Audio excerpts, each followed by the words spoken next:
Welcome back, everyone. For today's video, we are going to be taking a look at the United States Chess Championship being held in St. Louis, Missouri. Now, there are many strong players playing, including Fabiano Caruana, the current world number 2. You have Levon Aronian, a perennial challenger in the candidates. You have Lenier Dominguez, Sam Shankland, and Hans Niemann as well. So let's jump right into the action. So the first video we are going to be taking a look at is a game that features one of the rising juniors in America, Abumanu Mishra, playing against Hans Niemann. Now, Mishra is off to a fantastic start. He's on 2.5 points out of 3. He's won 2 out of his first 3 games, half point ahead of Sam Shankland and Fabiano Caruana going into this round. So let's jump right into the action.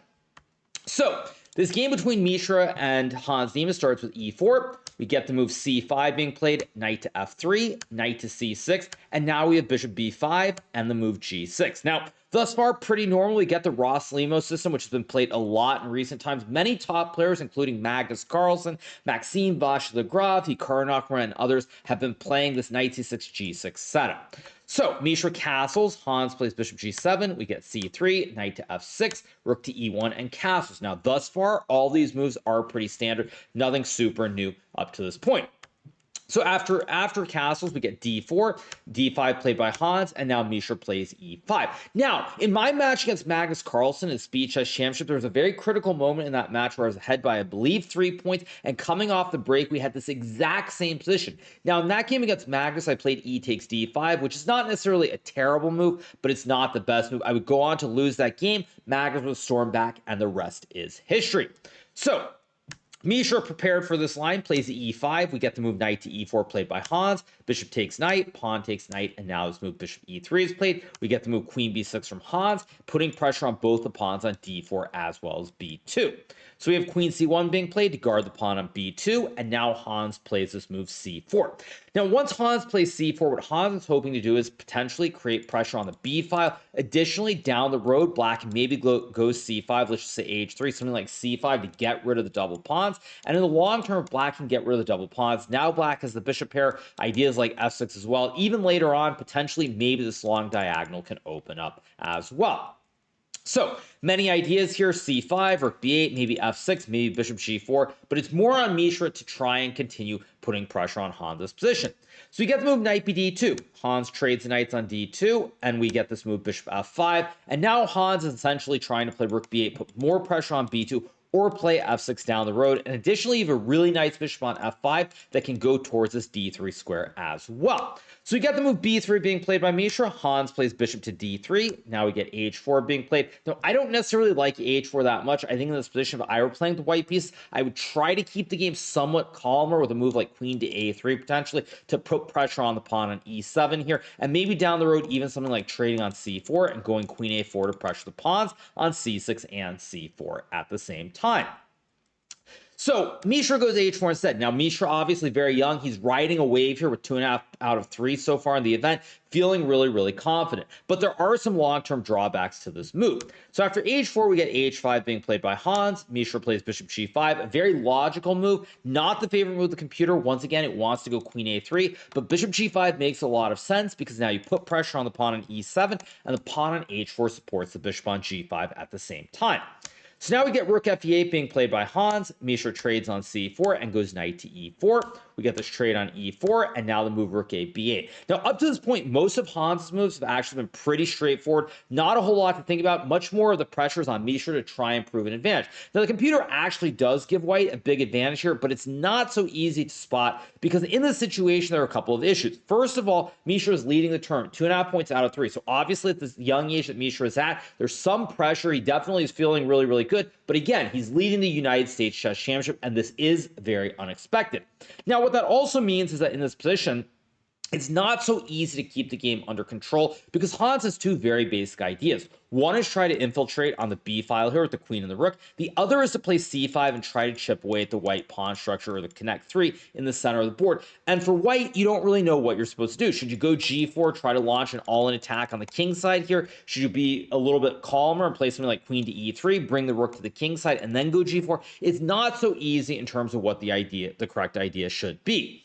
And here we get to move rook e2 from Mishra, and this is the start of going in the wrong direction. Now the computer wants this awkward looking move queen to f1, which hits the pawn on c4, because after queen b2, apparently there's some trick with e6 here, and white is a little bit better after f6 and bishop f4. But again, not so obvious even to me looking at the position. Honestly, if I were playing here with white, I probably would say carpe diem, throw all caution to the wind here and play something like queen to d1, queen b2, rook c1, queen takes a2, and g4, and just go all in here. Try to attack on the king side as fast as possible.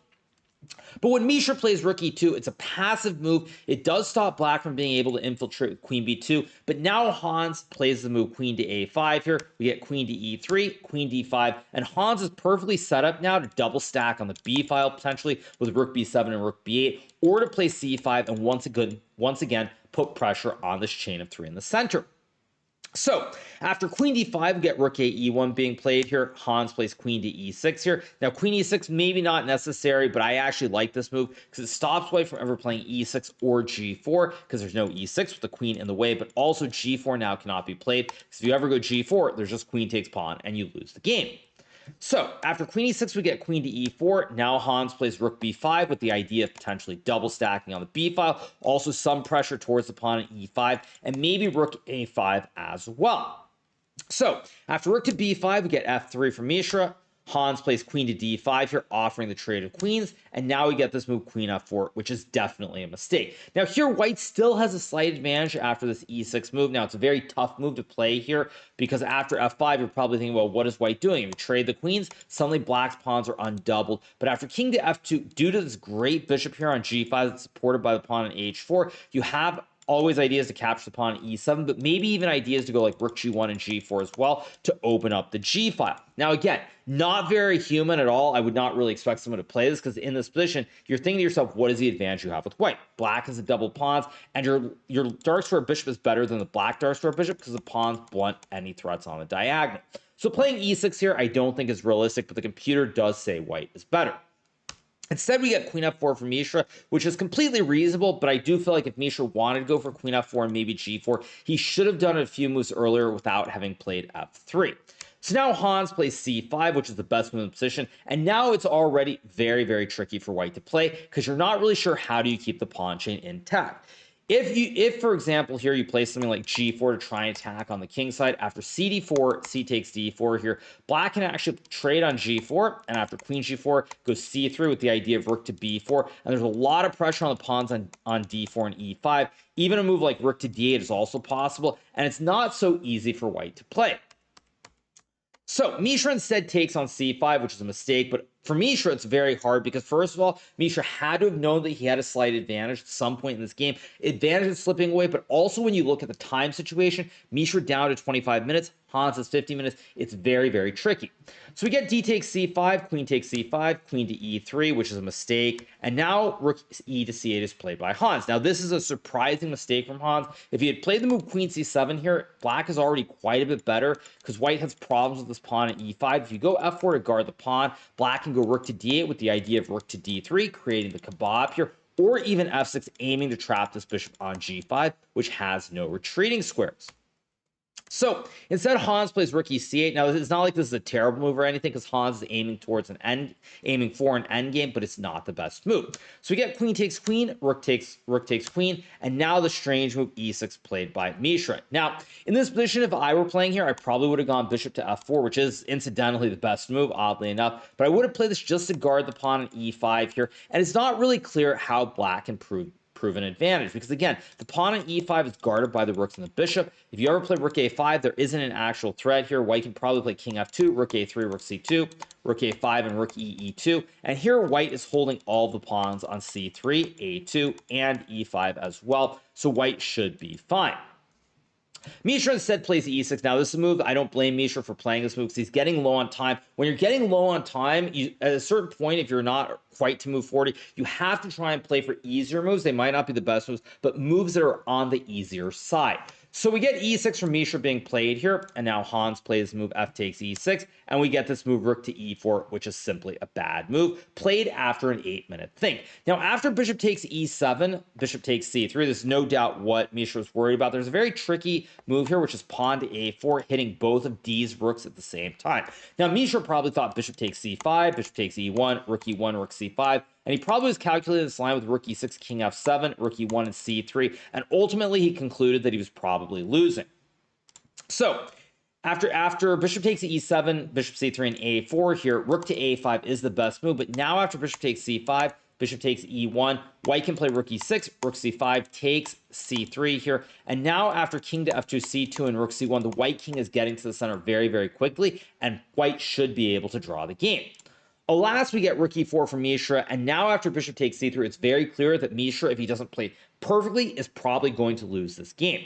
So we get rook c1, bishop to e5, rook takes c4, rook takes c4, and bishop g3. Now, the setting is a little bit different, but there was a game that I recall from the World Cup played a couple of months ago between Arjun Erigaisi and Ramesh Babu Pragnanantha from India. Now, it was a little bit different, but in that game, I remember Prag being up a pawn, and I believe it was same color bishops, but also double pawns on e7 and e6, and it was actually out of a Sicilian as well, so there are some parallels. Now, probably Mishra thought, I'm down a pawn here, but it's a double pawn. Probably I should be able to draw the game. But after bishop g3, king to f1, rook b1, we now get this move bishop c1, which is a blunder. Mishra very, very low on time here. Computer actually thinks after king e2, rook b2, and king d3, it's not conclusively winning for black if you take the pawn on a2.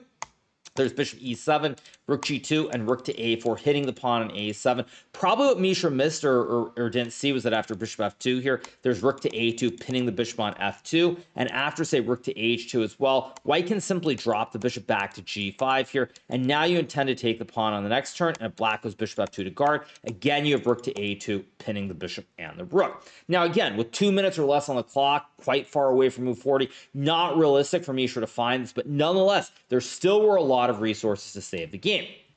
Instead, we get bishop c1, and now Hans plays rook to a1, putting pressure on the pawn on a2 and the bishop on c1 at the same time.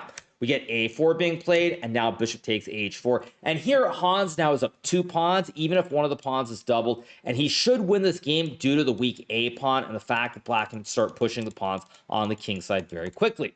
So Mishra goes king e2, we get rook to a2, bishop to d2, which loses kind of on the spot. King to f1 is the only move to try and keep the game going, but after a move like bishop to f6 here, or even bishop to f2 with the idea of bishop b6, black still should probably win in the long term. So we get bishop to d2 being played, and now we have the move bishop to g5 being played here. We get f4 to break the pin, obviously. Bishop to h6, an excellent move from Hans, because now after king to d3, he's able to play e5 and get rid of his double e pawn. So now Hans is going to be up a clear 2 pawns, since there will no longer be doubled pawns on the e file, and the rest should be pretty simple. So we get g3, e takes f4, g takes f4, e5 played, trying to trade off more pawns here and intending to push p on the king side. So we get rook c8, king f7, rook c7, king e6 here. We get this move, rook takes a7. Now, on first glance, you think, wait a second, there's f5 check, creating a classic fossil, winning the bishop on h6, and saving the game. But if you play f5, black can quietly scoot the king over to d6, attacking the rook on c7, all the while attacking the bishop on d2 at the same time, and black is simply winning. So we get rook takes a7, e takes f4, Hans creating the 3 connected pass pawns, really trying hard to push p up the board. We get rook a6 check, king to f5, rook to a5, king to g4, rook a6, and now Hans simply plays h4, basically proving the point that it doesn't matter how many pawns you have on the board. If you can get one of the pawns off the board and you can push that p, that is good enough to win the game. We get rook takes g6, bishop g5 played here by Hans, and now he just wants to go h3, h2, h1 and win the game, or maybe even rook d2 and f3, f2 as well, and the wide peoples will win. So the game concludes after bishop b4, we get f3, bishop to c5, Hans plays h3 here. Now f2 also would have probably been winning in this position, because white would have had to sack the bishop for the pawn, since the king can't go back and the rook can't go to f6 either. Nonetheless, he just plays h3, we get bishop to e7, now Hans plays f2, we get rook takes g5, king to f4, and here Abhimanyu Mishra resigns the game because there's basically no way to stop black from getting a queen on the f1 square here without sacrificing a lot of material. So Hans wins this game, a very, very important win for him. It's been a very choppy event. He has perhaps been a little bit lucky because he won a game against Sam Sevian where he was completely losing. He then got crushed by Sam Shanklin, but this win today makes up or sort of offsets that bad game that he lost against Shanklin yesterday. So Hans moves to +1. This means Mishra with this loss is also on +1, which means they're tied for shared second place. But there is another player who won, I believe, yesterday to also move into a share tie for first place, and that player is going to be Fabiano Caruana, the current #2 ranked player in the world. So Fabiano today is playing against Dariusz Swiercz, originally from Poland, has emigrated to the U.S., has been studying. He's lived in the U.S. for quite a few years, and it's great to see him playing for his adopted new home country. So Fabiano with the white pieces, one of the best players in the world with white pieces. His preparation is unparalleled. Fabiano opens with E4. Darius plays E5. We get knight to F3, knight to C6, bishop to C4, knight F6, D3, bishop C5 castles, D6 and C3. And for probably what feels like the millionth time in the United States Chess Championship, we have another classic Gucci piano. Now, Fabiano has already had this with white against Lenier Dominguez. I feel like Wesley So has had this. There have already been a lot of games, but one of the reasons that people love to play the Gucci piano is that there's so many different setups. There's A6 for black, A5, bishop B6. White can also go knight D2, knight F1, B4, A4. There are a lot of different setups, and it's not really concrete to where you can get to move 20 or move 25 with a set position as easily. So Darius plays A6. We get A4 from Fabiano, trying to stop black from playing B5, taking more space. We get H6, stopping bishop G5 before black castles. And now we have knight BD2, castles, H3, A5 played here. Now, this, of course, is something that I cannot really explain. I did see a thread recently about this question with, for example, black played A6. Why did he suddenly play A5 and waste a tempo? Now, the simple answer is that the computer says this is what you should do, but we as humans don't really have a way of rationalizing such a move because it's very clear that you played A6 and then A5. You could have played A5 in one turn. For example, if we go back here, it's like, well, wait, why didn't you just go A5 then, dude? Like, why did you play A6, A5? You lost time or you lost one tempo to do it. But the simple reason that the computer says some of these moves are playable, but we as humans don't really have a good explanation for why we play them, other than the computer says is what we should do. So back to the game, we got this position after A5. Fabiano plays rook E1, bishop to E6. We got B3 played here, rook to E8. Bishop to B5. And now what Fabiano is doing is very clever. By playing this B3 move, if black were to trade on C4, white can potentially take this pawn and open up the B file and play for D4 with a big white center. But after rook E8, bishop B5 is played, now Fabiano wants to fianchetto the bishop to B2 or A3, and he wants to play for D4 as quickly as possible.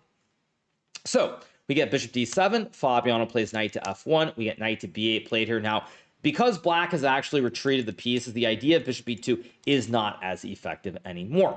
So Fabiano trades the bishops, goes knight e3, we get bishop takes knight. Now, I don't know if I love bishop takes knight. To me, it seems like a little bit dubious. I probably would have played knight to f8. Now, on first glance, it looks really scary after knight to f5, but I think after knight g6 here, with the idea of playing d5 and bishop f8, black should be okay. So we get bishop takes knight, Fabiano takes. Now we have d5 being played here. Very, very clear-cut and concrete plan from Darius. Try and build a big black center. Fabiano trades on d5 and goes bishop d2, and now Darius plays c5. Now, at this point, it's very clear coming out of the opening as we head into the middle game that Darius Swiercz has equalized in this position against Fabiano. Fabiano has these weak pawns in the center. You can't easily play d4. We actually have a classic Maroczy bind structure, and black should, in fact, be a little bit better. Now, it doesn't mean black should win or anything, but a computer does give black the advantage due to the space in the center of the board. So we get queen c2, queen c7, rook to e2 played by Fabiano, trying to create the double stack and pressure the pawn on e5. We get rook to e6, we have rook a e1, and now we get to move rook a e8. Now here Fabiano plays queen b1, and I think the reason behind this move is that Fabiano would love to play d4, but after c takes d4, you can't take back with the pawn, because then you would do a classic Botez gambit. So we get queen to b1, now knight 7, f6 played by Swiercz to play e4 potentially if white goes d4. So we get knight to h4, b6 played here, simply protecting the pawns on c5 and a5. Also, you don't want to accidentally run into something like c4 where white could maybe win the pawn on a5. So we get b6, knight to f5, queen d7, knight to h4 back, knight to h5 played here. Now, I'm pretty sure that if Darius had played queen c7, Fabiano would have repeated with knight to f5 because he is a little bit worse. But Swiercz instead plays knight to h5, intending to go for knight f4 and pressuring the pawns on g2, h3, and d3 at the same time. So now we get g3 from Fabiano, which is actually a big mistake, but Darius plays knight back to f6. Now, one thing that I haven't talked about much in this game at this point is the time situation. Now, as you can tell from the clock, Darius has a minute and a half. Fabiano has 23 minutes. And so Darius plays knight 5, f6 back, trying to be solid here. But this is where he needed to go for glory with this move g5. Now, time usage is really, really critical, actually. And there was an early game in the tournament between Darius Swiercz and Hans Niemann, where that game could have gone either way. Both players got low on time. And if Hans had more time, he could have won at one point. Darius, if he had more time, also could have won. So time is really, really critical. And when you're down 20 minutes, it's very hard to take risks like g5 in this position. Whereas I'm sure that if Swiercz had 20 minutes on the clock, he would have played g5 after about a 5 or 10 minute thing. Now, the reason g5 is actually so strong, white goes knight f5 here, you have knight g7, trading off this great knight. And now this bishop on d2 is just very, very bad. You have the weak pawn on h3, you have the weak pawn on d3, weak pawn on c3, black can go f5, f4. And additionally, you don't have a light square bishop, so you're missing the fianchetto on the king side, and the king on g1 is also quite weak.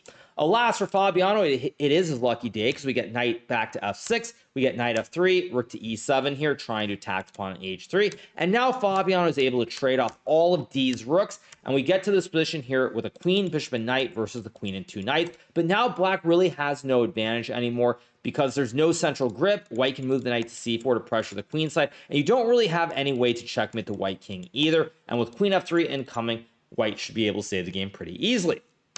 So we get queen to f5, queen e2 played here by Fabiano to guard the knight, the pawn at the same time. We get queen to e6, queen e1, queen f5, king g2 from Fabiano. Now Fabiano realizes that here he doesn't need to make a draw instantly because he's actually not any worse. So if you're not worse, your opponent has 45 seconds, why would you take a draw? So he goes king g2. We get h5 here, c4 played by Fabiano. Now, this is a very committal move because what Fabiano is doing is creating some serious weaknesses with the d3 and b3 pawns. These are what we call backwards pawns because you can't push them without being captured. And if black can magically put this knight on d4 or b4, black could be much better. So after knight c7, we get queen to e2, knight to e6, Fabiano plays knight to f3, and now Swiercz plays king f8, which is a mistake. Once again, for the second time in the game, if Darius had played g5 here, he would have had some chance to maybe get an advantage. Now, I don't think this is necessarily anything special, because after queen to e5, if the queens come off and black goes king f8, computer gives black a big, maybe not a big advantage, but black a small advantage. At any rate, I don't think it should be all that much. But instead, we get king to f8, which now allows Fabiano to activate the bishop to c3. Bishop's on a very nice diagonal. You can go back to e5 or h4 with the knight. And now it's starting to feel like Fabiano could even get chances to win the game.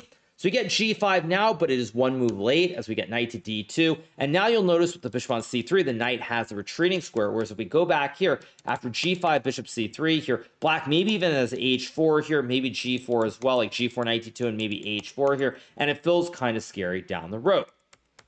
But here, after we get this position, now the knight is on d2, so if you push the pawn, white has an extra tempo to play knight e4, or maybe even trade and then bring the knight to e4 afterwards.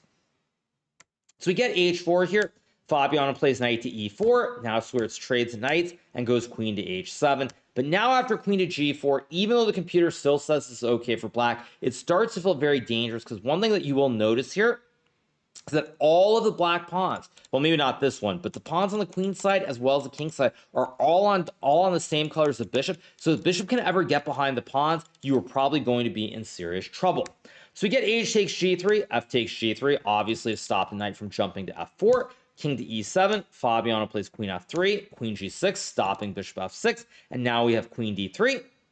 We get to move queen to h5, and now Fabiano plays bishop e5, and all bets are off. Now here, the computer actually says that after knight to d4, this is still completely fine for black, because if white takes the pawn, you can simply check all day. If you block, you lose the pawn on e4. And if you go king h3, I can just do the yo-yo, swinging with the queen back and forth between all these squares. So knight d4 would still be good enough to draw the game. Now, probably what Darius was worried about with knight to d4 is this move bishop c7, which goes after the pawns. But after queen to h6 guarding the pawn with the idea of g4, knight f3, black actually is a little bit better here in the long term with the right triangle.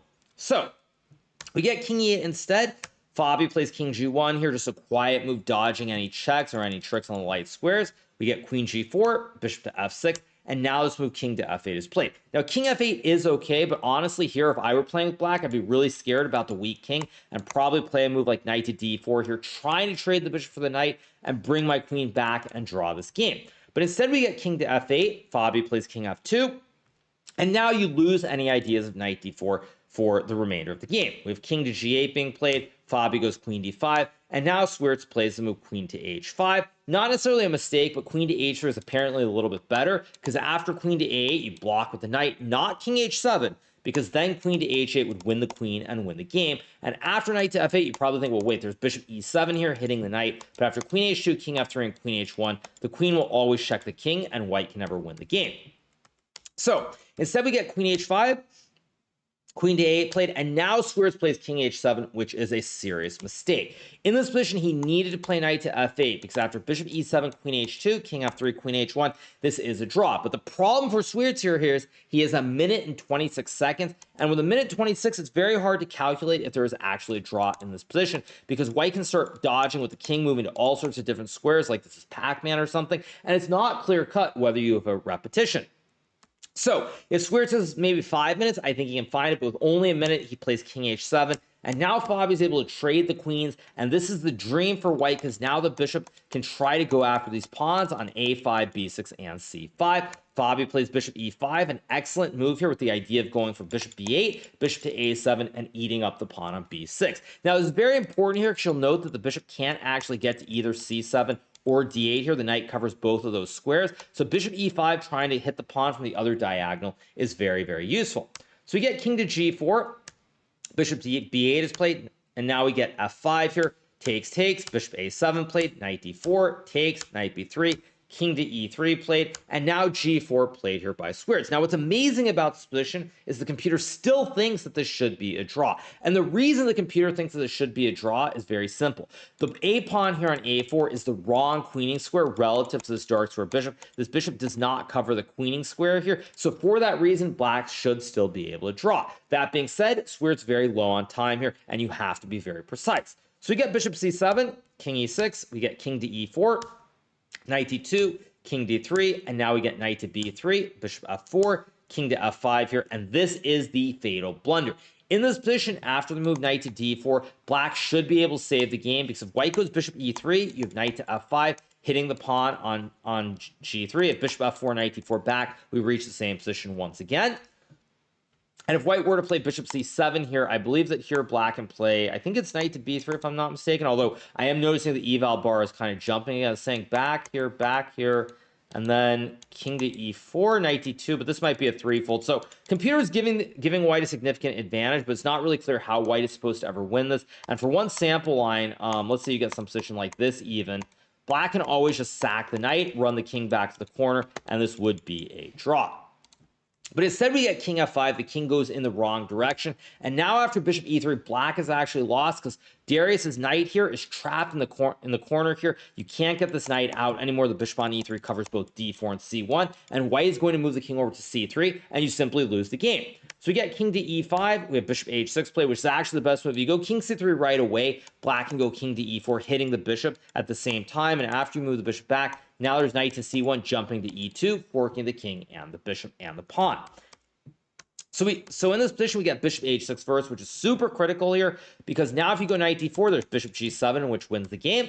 And after king to f5 is played, Fabiano plays bishop g7, and now you cut the knight from another diagonal here to where the knight is still boxed in, and really you're running out of squares. You don't have a1, that hangs. If you go to d4, you lose the endgame, so you really only have one lone square on c1, and it's not enough. So you get knight c1, king d2, knight b3, Fabi plays king to e3 here, which is, again, the perfect move. We get king to g6 played. If you were to play king to e6, for example, here, white goes bishop c3, king to f5, and now I believe, I think after king d3, this is winning here, because now the king doesn't get to e4, and after check, or no, maybe not. Actually, I thought this was winning easily. Maybe it's not as easy as I thought, but I think it is winning. At any rate, we get king g6 played, Fabiano goes bishop b2, we get king to f5, bishop c3, king g5, and now king to e4 played here. And Fabiano, instead of going after the knight and trapping, which I think he still could have done, just runs the king up to c6 and b5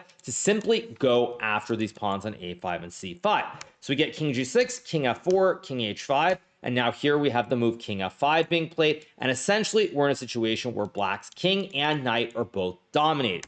We get the move knight to c1, bishop takes a5, knight to e2, bishop to c7, guarding the pawn on g3, and now Fabi's just going to push p on the queen side and win the game. We get knight d4, king e4, knight c6, bishop d6 here. Simple move from Fabiano. We get knight a5, king d5, black king completely offsides on h5 here, simply cannot come back into the game.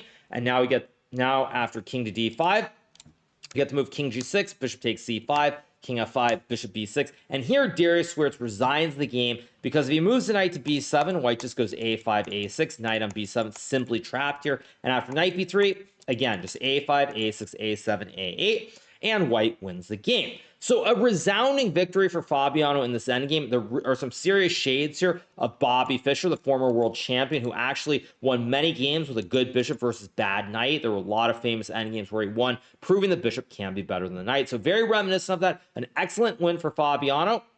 He now takes the sole lead after 4 rounds in the U.S. Championship. He is a half point ahead of Hans Niemann, Sam Shanklin, and Abumanu Mishra. So great victory for Fabiano. He's trying to win his second U.S. Championship in a row, and it looks like he is on great form. So on that note, you guys, I hope you've enjoyed this recap from round number 4 of the United States Chess Championship. One thing you might have noticed, my background, everything looks different. That is because I've just arrived here in Doha, in Qatar. I will be playing the Qatar Masters. I will be doing some recaps of my games. There's some other strong players like D. Gukesh, Anish Giri, and of course, the famous former 5-time world champion, holder of the highest rating in the entire history of chess, Magnus Carlsen as well. So make sure that you smash that subscribe button below. I will be back with recaps after every game that I play here, but for right now, I hope this U.S. Championship recap suffices, and I'll see you guys very soon after I get a night sleep and I try